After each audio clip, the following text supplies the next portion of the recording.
I'm Kim and this is my winterween reading vlog. So I have a couple of books that I would like to get through for winterween. I have a couple of library holds that I have that I want to prioritise. So I thought for just this first part of the video I would go through what books I want to read and then other potential ones as well. So winterween, as most people probably know, is hosted by Gabby from Gabby Reads, and this is the prompt list for this year. I think all the books I'm looking at reading will fit at least one of the prompts. That wasn't even intentional either. It just so happens that my library holds have come through. I was a bit worried about picking a book that had a house on the cover, but I think I found at least 2 books actually that could fit that prompt. So the first book that I'm looking to read are The Eyes of the Best Part by Monica Kim. I've got this on hold from Libby at the moment. This follows G1. Her parents have gone through a divorce and her mother has a new boyfriend who seems to be fetishising Asian women, and there is a fascination with eyes as you can tell from the cover and the title. This one was really popular last year on BookTube. I've seen quite good reviews about it, so I'm hoping to get to that first because that's the one that needs to go back to the library soonest. Then I also have The Hacienda by Isabel Cañas. This one is the one that will fit the prompt with the house on the cover. This follows Beatrice, who's to be married to a man who has a bit of a mysterious past. She ends up going to his countryside property and experiences visions and voices. She ends up connecting with the young priest who is hoping to save her from all of the mysterious gothic things going on. This one is again another really popular one, so I'm sure it really doesn't need too much explanation. Those are my 2 Libby holds. I do also have The Bogwife by Kay Chronister, but I'm not too sure whether I'm going to prioritise reading that for winterween. That one isn't due back as quick as the other 2, so I think I'm going to prioritise my other books. I also have a Kindle Unlimited subscription at the moment. I managed to get another 3 months for free, thankfully. Happy Christmas to me. And so I picked up The Har by David Sodergren. This one I know a lot of people were reading last year as well. It follows Muriel, who lives in Scotland, and there is a property company hoping to buy up her village and she doesn't want to leave, and there is a mysterious mist and strange things going on. The cover of this one's a little bit freaky. I've heard, I think every review of this that I've seen has been quite positive, so I'm looking forward to get to this one as well. Then my only other definite that I want to get to is Flowers from the Void. I picked this up when I was on a work trip a couple of months ago. It's a short story collection and has about 15, I think, short stories in there, a couple of like interludes as well. I'm hoping to at least get through a couple of these a day. I think it'll be quite manageable to do that. So that's 4 books that I'm hoping to read, and as I said, I think they'll all fit one of the prompts. The Hacienda obviously fits the book with the house on the cover, and then I've got novellas in there, and because I've got them on Libby in my Kindle, I can also read them in the dark. So the only one that I'm missing is to read a book that was published at least 5 years ago, so 2020 or earlier. The only book I have I think that fits that is The Fisherman by John Langan. I bought this I think 2 years ago now. It's not too long, so I think I could get to this one. It follows 2 men who are widowers and are really interested in fishing, and I know they exchange tales back and forth about this mysterious fisherman. I recently watched The Lighthouse, which I feel like might parallel with this quite well, so I do think I want to prioritise getting to this one. I think 4 books and a short story collection is pretty achievable for me, at least for the time frame that I have to read the books. But if I do get the opportunity to read any more, then I do have a couple of other books on my TBR that I might get to. So the first of those is Piñata by Leopold Gout. This follows Carmen, who's in Mexico supervising the renovation of an ancient abbey. While doing the renovation, they accidentally find centuries old artifacts, and it ends up bringing back some mysterious spirit that follows them all the way back to New York. And then I also have Mexican Gothic by Silvia Moreno Garcia. This one also has a house on the cover. Just about. You can see it more on the back cover, but you can see a little bit more on the front as well. I picked up this edition when I went to London, I think a couple of months ago with my sister. I really love this edition. It feels like a really retro horror cover, so I'm thinking about maybe getting to this one as well. This one follows Noemi, who receives a frantic letter from her cousin, and so she goes away to try and figure out what's going on with her cousin. We'll see how many of the books that I managed to get to over the course of the winterween week. I am working from home I think quite a few days, which is helpful because it means that I can just start reading when I finish work as opposed to having to travel back. So I'll be sure to update you when I start my first book. Happy day 1 of winterween. It is winterween here because there is a layer of frost on the ground. The sun is out there and it seems to be melting, so it might not stick around for long, but it feels very apt on the first day of winterween. I cheated a little bit and I started my first book, The Art of the Best Part, last night while watching Kayla's members sprints because it's due back at the library tomorrow.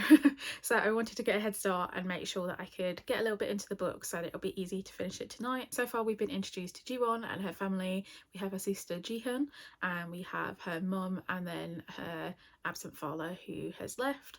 We got introduced to her mum's new boyfriend as well. His name's George. He is a white man who, from the get-go, you feel quite uncomfortable with him.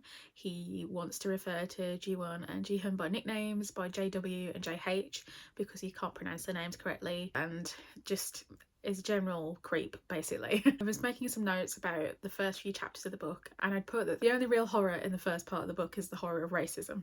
We're just now starting to get into the more horror aspects, which is the obsession with eyes. The eyes feature in the opening chapter, but then they're not really mentioned as much. But I'm now 50 pages in and we're starting to see how that plays a part. It's a really quick read, the chapters are quite short and I'm finding the writing quite easy to get through, so I've no doubt I'll finish it tonight, and I can see why people like it. I'm currently on my lunch break from work, so I'm going to use that opportunity to read maybe one or two of the short stories from Flowers from the Void. I don't think I gave a summary of the collection when I filmed my last clip, but the inner blurb says, addictively strange and disturbing, Flowers from the Void is a collection of delectably uncanny tales. These gothic short stories lead us into a labyrinth of other possible worlds, each one darker than the last and yet all fearfully close to our own. Hello, me again. I just read the first two, well, the prelude and the first short story in Flowers from the Void. I thought I'd check in before I have to go back to work and finish my lunch break. I'm really liking it so far. I don't know if anyone else feels the same, but I've found over the past 2 years when I've read short stories that I've struggled with them a little bit. You obviously can't expect to love every story in a short story collection, but I feel like I struggle because one, they're so short, and I found this with novellas as well. I always find myself wanting more, and so I feel like I struggle through them a lot of the time because I don't feel like there's enough substance there. But so far I am liking it. The only thing is it's hard to describe short stories without giving away too much and spoiling them. The prelude has a kind of technological...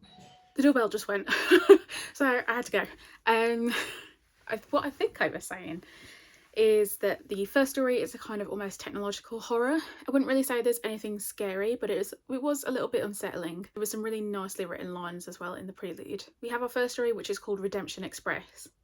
I feel like there's not much I can say because I had an idea of where it might be going and I was kind of right, but it took a different turn in the way that I expected, so I don't really want to say too much or it'll give it away if you plan to read it, but I quite liked it. I'm one of those people who does the mathematical rating of the short story collections, so I will be rating them all and then going back and finding out the mathematical average. I think I'm giving them both 4s for now. Hopefully tonight I'll be able to finish The Eyes of the Best Part and then maybe read another story or two, depending on how much time I've got and how much time I waste watching YouTube videos.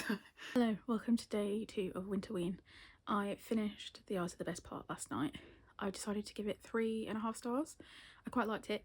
The writing was really easy to read. The horror really kicked up in the final third. Things started to get really quite graphic. The only reason it wasn't a 4 for me is because when we get towards the end, you find out a little bit more as to why Ji-won becomes so obsessed with eyes, and I think it was glossed over a little bit. I think it would have been nice to explore that a little bit more in detail. The ending I kind of saw coming a little bit. We have the two male characters, George and Joffrey, and I don't know if it was intentional, but because they're so similarly named, I kept getting them mixed up in the first part of the book, and so we'd have a moment where Ji-won would be with George and her family and he would do something just horrible, and then we'd skip to Joffrey, who was wearing a Ruth Bader Ginsburg shirt, and I was like, George is wearing a Ruth Bader Ginsburg shirt, and then it took me a minute to remember it was Joffrey. So I feel like that was probably intentional, and I think that worked actually quite well in the book. I did like it. It's just the ending that was a little bit, not of a letdown, but could have used a little extra something, I think, to make it a 4. I haven't read anything else today. I've had a little bit of a busy day. It is still quite wintry here. I'll insert a clip from where we were driving earlier to pick up my mum's new car. So I'm hoping to get on to the short stories from Charlie Washington's Flowers from the Void collection afterwards, and also maybe start the Hacienda as well. Everything I read at the moment seems to pretty much be at night, so I'm not going to assign a specific book to a certain prompt yet. I'll work that out towards the end of the week. So it is 5 to 8, which means it's 5 minutes to the Winterween sprints.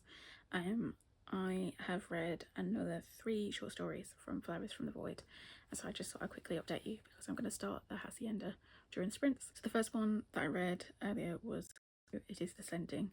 I gave that 3.5 stars.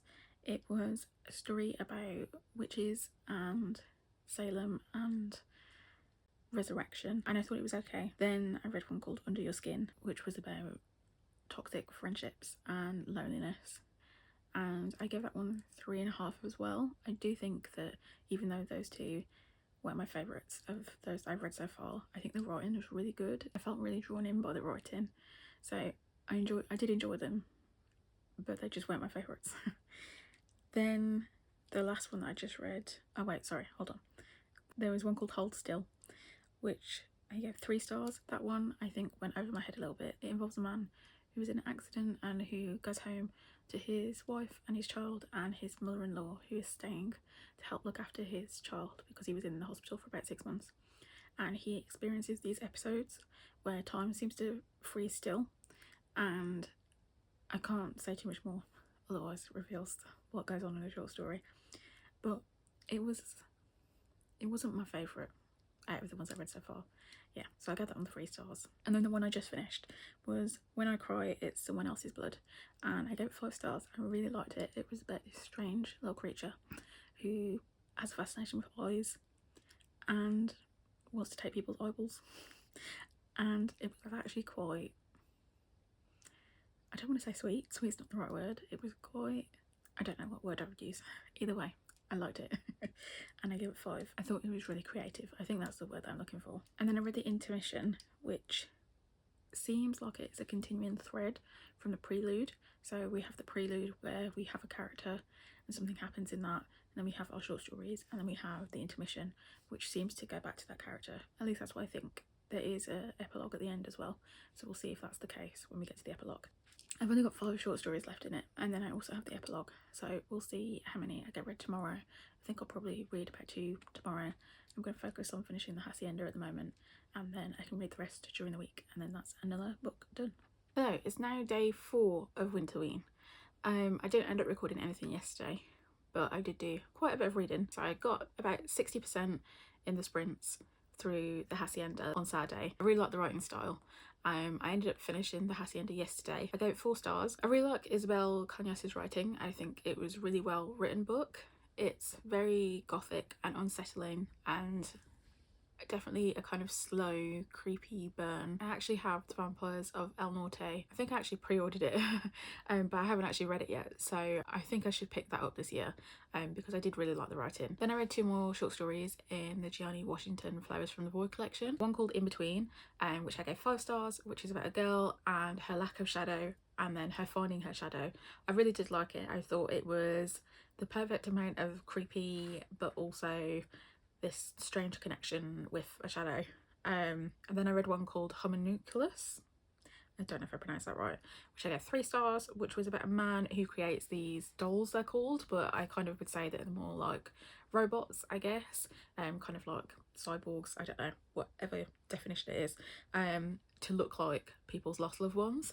I read Anibot at the beginning of the year, and it did remind me of that in a way, and the kind of ethical conversation around whether it's right to have someone robotic, who, you know, there was conversations about them looking young because the adult models never seem to last. There was just a conversation there to be had about agency and letting people go, I think. And then I also started and finished The Heart yesterday. I gave it 5 stars. I really liked it. It was a really I keep saying heartwarming. I honestly think that's the best way to describe it. It's heartwarming in a way. It's about grief. We follow Muriel, whose home is being besieged by this famous American person named Patrick Grant, and they're trying to kick all the people in this little village out of their homes. They're trying to buy them out, and they're trying to cause as much havoc as possible to push them out of the town. And it starts to really escalate. We see some really unfortunate instances that result in people's deaths. And at the same time, we have this mysterious monster that you can see on the front cover of the book appear from the Har, which is the mist, and Muriel ends up taking this monster in, and things kind of unfold from there.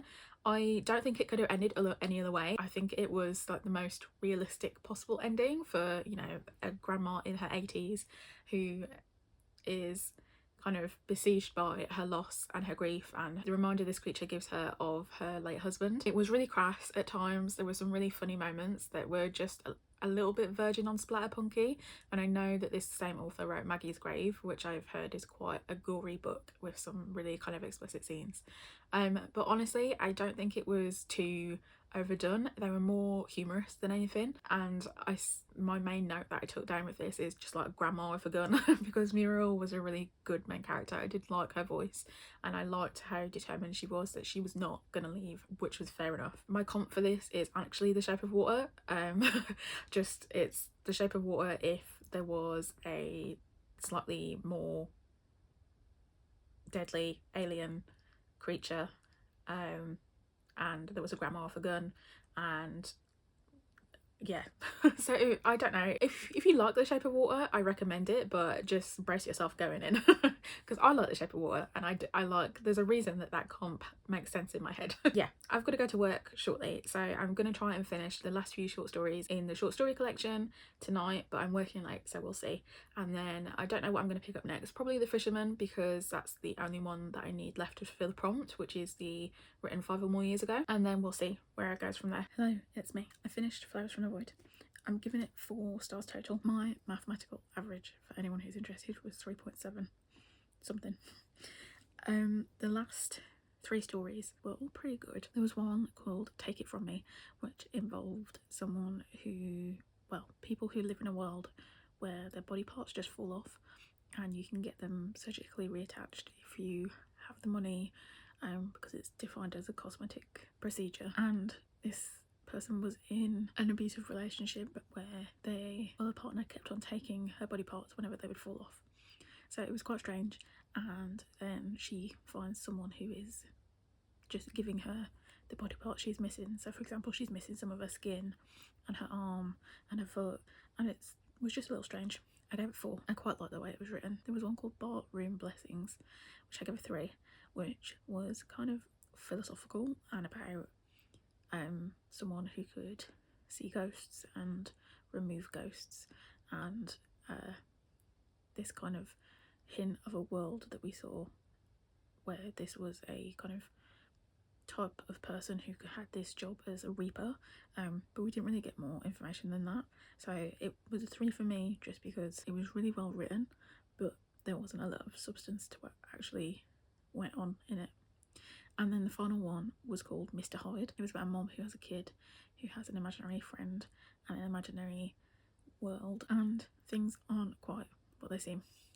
I gave that one a 4 as well. I thought it was just really weird, and I quite liked it. And then the epilogue, I didn't count the epilogue as a separate one. I kind of rated the prologue, the intermission, and the epilogue all as one, and I changed that to about a 3.5. It did round up what we'd seen in the beginning.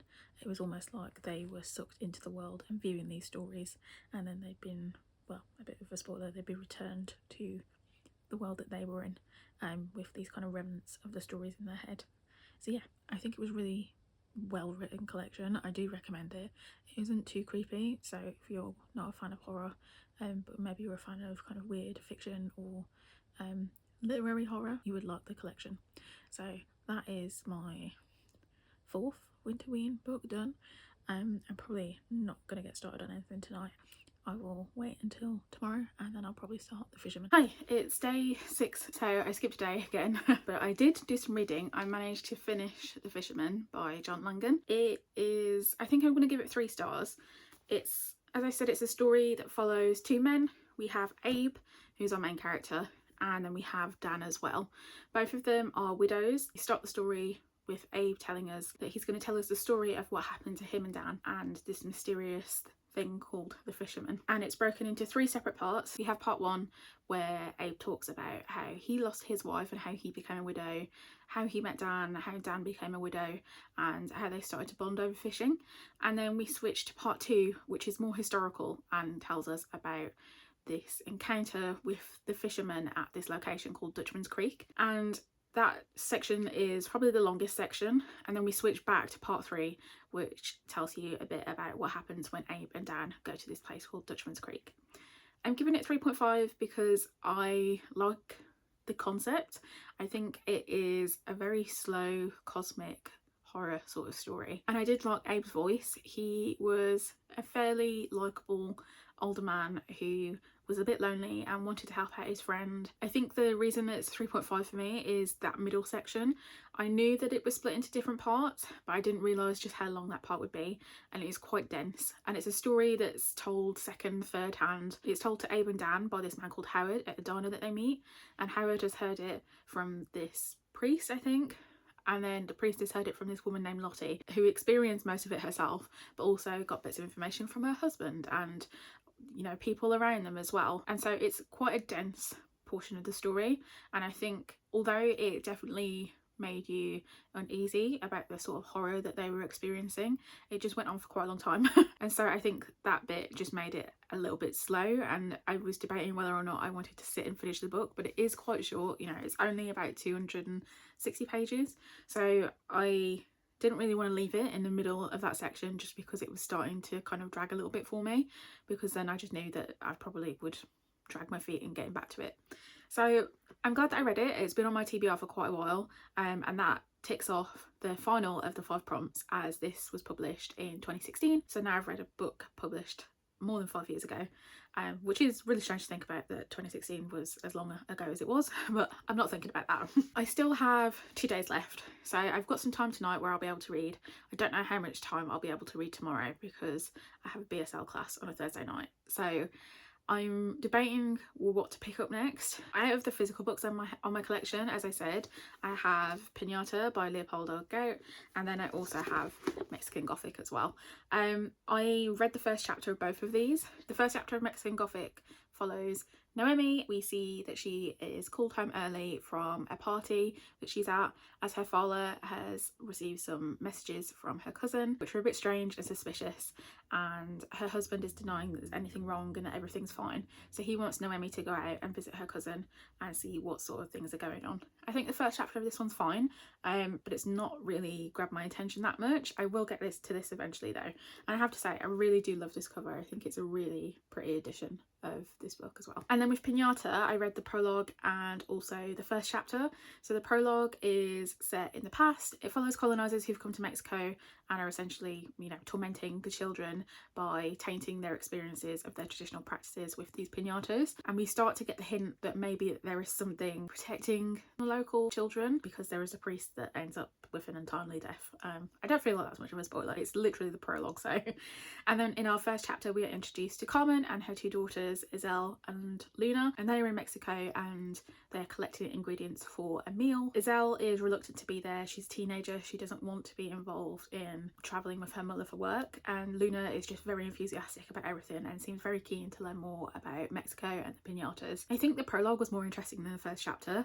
I did start to have a bit of a flick through the rest of the book, and I don't know whether I want to pick up this one for now either. In terms of other books, I know I have Necrology on my shelf. That's something that I could pick up, and then also in the back there that you might be able to see, I have Pay the Piper, and I also have Blackwater as well. Pay the Piper is written by both author Daniel Kraus, who I'm pretty sure wrote Whalefall that I read last year, and then a director, George A. Romero, and they have finished a short story that Kraus found. Blurb says, Alligator Point, Louisiana, population 141. Young Renee Pontiac has heard stories of the Piper, a murderous swamp entity haunting the bayou, her entire life. But now the legend feels horrifically real. Children are being taken and gruesomely slain. To resist, Pontiac and the town's desperate denizens will need to acknowledge the sins of their ancestors, the pirates Lafitte. If they don't, it's time to pay the piper. This one is quite long, so I'm not really sure I'm going to pick that one up. But I do also have Blackwater, written by Michael McDowell. I picked this up on a whim purely for the cover. It is a really stunning kind of metallic cover, and I know that the rest of the series also is as well.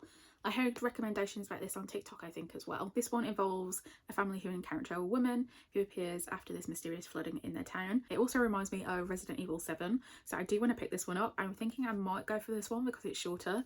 I think this one's also been out for over 5 years. Correct that, it's been out since 1983, so definitely over 5 years.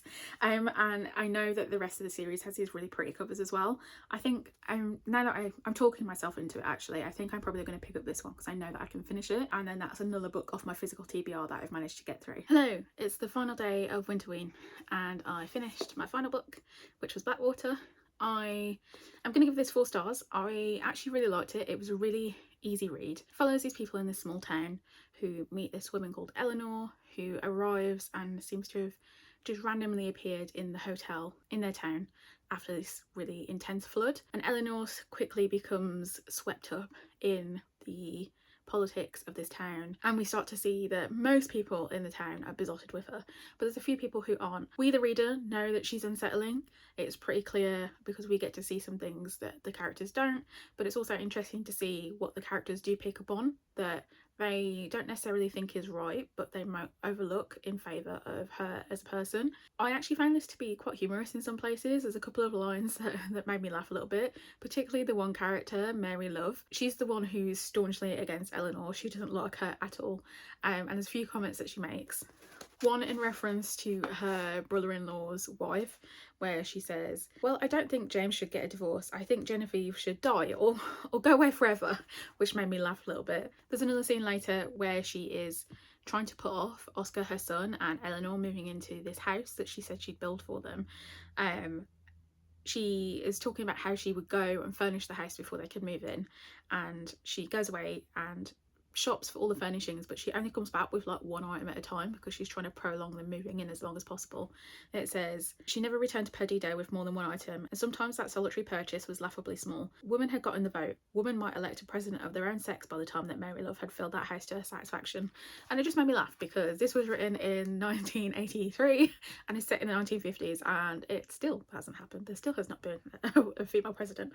So yeah, I did like it. It honestly is not, I know it was published in volumes. It almost does give that feel that it's the slow build to something that's going to happen later. I think I will pick up the next volume at least to see where things go. There is a note in the front that warns you, obviously this is written in the 80s and set in the 50s, so there's some language that might be a little bit uncomfortable, and at least in this first volume there wasn't really much of that. The foreword is written by Nathan Ballingrud, who does mention that the people of colour in this series are relegated to kind of background roles. So yeah, that's just something to be aware of, obviously, going in before you read the series if you do plan to read it. But yeah, I think I will pick up the next one. I also just, I think, like I said, I think this is a really pretty edition. I really love the way that it reflects, and it's the back as well, so it's just really nice to look at on my shelf. So yeah, I'm giving it a 4, and that rounds out my reading for the week. I probably won't get any more reading done and honestly I feel like I want a bit of a break. I have read every single day since the beginning of the year so far. I'm kind of doing the soft challenge. I joined Storygraph this year and they have a bit of a competition where if you read every single day you'll be entered into a competition, and so obviously I'm a girl who sees a competition and wants to enter it. So I'm going to try and read every single day in January. It's also just a good habit to try and start the year off with. So I am probably not going to read anything today, and then we'll see whatever it is I pick up next. Something a little bit less horror-y. I've read obviously a lot of horror themed books for winterween, so I think I'm going to pick something a little bit light-hearted. Maybe, we'll see. I've got some books coming in the post, hopefully today and tomorrow, so it might be one of those instead. So just to round up, these are the physical books I read. I gave The Fisherman a 3.5, Flowers from the Void and Blackwater 4s, and then I also read The Heart, which I gave a 5. I read The Eyes of the Best Part, which I gave a 3.5, and then I also read The Hacienda, which I gave a 4. So overall a really good reading week, and really nice to get some of the books that have been on my TBR for a while off of my TBR and finally read. So yeah, I hope you enjoyed this video, and I will most definitely be participating in Summerween come summer. I keep getting Winterween and Summerween mixed up, so inevitably I'll be saying Winterween in the summer this time because I've already said it in this video. I know I have.